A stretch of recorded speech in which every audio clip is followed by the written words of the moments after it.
Hi అండి. ఈరోజు ఆవకాయ పెట్టుకున్నామండి. చూడండి ఎంత బావుందో. అమ్మ ఆవకాయ ఎప్పుడు బోర్ కొట్టవు కదా! ఆవకాయ అంటే ఒక ఎమోషన్ అండి.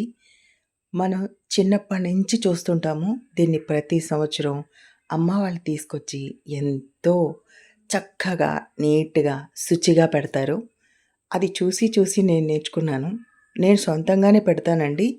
ఎందుకంటే నాకిష్టం. చూసారు గదా! 5 కిలోల ముక్కలు కొట్టిచ్చానండి. 4 డబ్బాలయింది. అంటే 4 గిన్నెలయింది. చూసారా? ఈ సైజు ముక్కలు సరిపోతాయండి. జలాలు తీసుకుంటానండి. మా అమ్మ నా చిన్నప్పటి నుంచి జలాలు అని చెప్పేది. అలాగే తీసుకోవడం మొదలుపెట్టాను.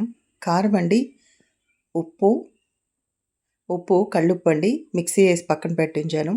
ఇది వేరుశనగ నూనె 1 కిలో, సన్‌ఫ్లవర్ ఆయిల్ 1 కిలో వేశాను.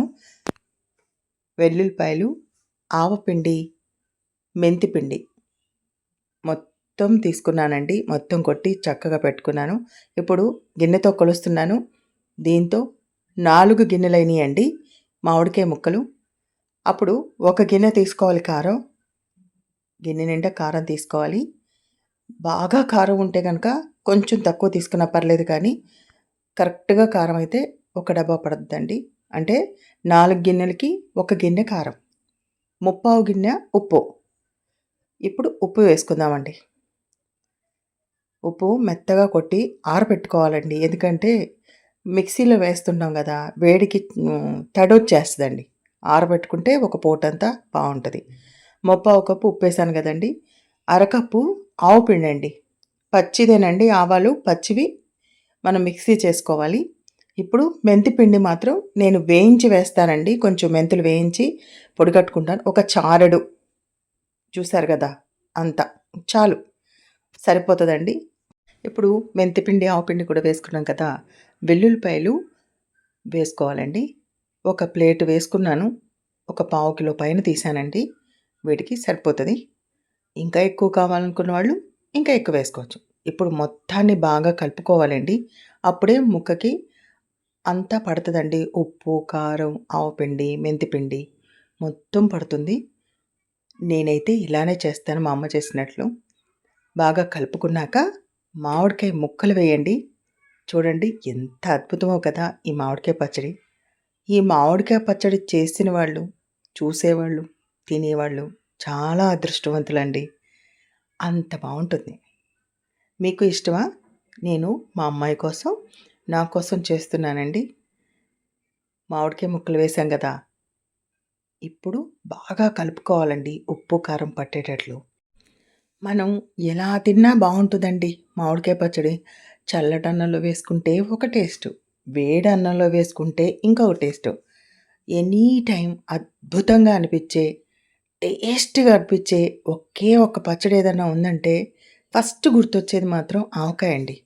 తర్వాత మీకు తెలుసు చాలా పచ్చళ్ళున్నాయి. ఇప్పుడు మాత్రం మనం ఆవకాయ గురించి తెలుసుకుందాం.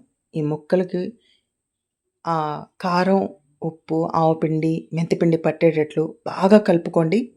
ఆ ముక్కలకు పట్టిన తర్వాత మనం నూనె వేసుకోవాల్సొస్తుంది. దీనికి 4 గిన్నెలు వేశాను కదా! దీనికి 2 కిలోల నూనె పోస్తున్నానండి. నేను ఒకేసారి పోసేస్తాను. పోసేస్తే చక్కగా ముక్క గట్టిగా ఉంటుంది. సంవత్సరం పాటు అదే కలరు, అదే గట్టితనం ఉంటదండి ముక్కలో. జలాలు కదా! అందుకని. చూడండి ఇప్పుడు మనం నూనె పోసుకుందాం. నూనె పోసుకొని ముందు 1 కిలో పోసుకొని కలుపుకుందాం. తర్వాత ఇంకో కిలో పోసుకుందాం. పర్ఫెక్ట్‌గా సరిపోతదండి. ఈ కొలతలతో కనుక మీరు చేసుకుంటే. ఇప్పుడు ఈ నూనె ముక్కలకు పట్టేటట్టు బాగా కలుపుకుందామండి. చూడండి. ఎంత బాగా కలుపుకుంటే అంత టేస్ట్ వస్తది. ఇంకో కిలో నూనె కూడా పోసేసుకుందామండి. బాగా కలుపుకోవాలండి. కలుపుకోవడం మాత్రం మస్ట్ అండ్ షుడ్. చిన్నప్పటి నుంచి చూసి నేర్చుకున్నదేనండి. నా పిల్లలకి నేనే చేసి పెట్టాలనే ఒకే ఒక్క కోరికండి. చూసారా ఎంత బాగుందో? ముక్క మునగా వస్తుందండి నూనె. రేపు పొద్దుటికి ఇంకా బాగా తేరుతుందండి. ఇప్పటికి మనం కలిపింది బాగా కలిపేసాం. సరిపోయింది. చక్కగా తుడుచుకొని నీట్‌గా ఒక చోట అంటే ఎవరు పట్టుకోని చోట పెట్టి మూత పెట్టేయాలండి. అప్పుడు మనకి బాగా ఉంటుంది పచ్చడి. అటు ఇటు తిరిగే చోట పెట్టకండి. ఇది మార్నింగ్ అండి. అంటే పచ్చడి పట్టిన తెల్లారి చూడండి ఎట్లా వచ్చిందో. సూపర్‌గా వచ్చిందండి. చూసారా? నూనె గూడా పర్ఫెక్ట్‌గా సరిపోయింది. టేస్ట్ గూడా సూపర్‌గా ఉంది. కాకపోతే ఇంకొక 2 రోజులు ఉంచాలి మనం. ఉంచి కలుపుకొని తర్వాత ఎక్కడ ప్లాస్టిక్ బాక్స్‌లా, జాడీలా అయన్నీ మీ ఇష్టం. ఎవరి ఇష్టానుసారం వాళ్ళు పెట్టుకోవచ్చు.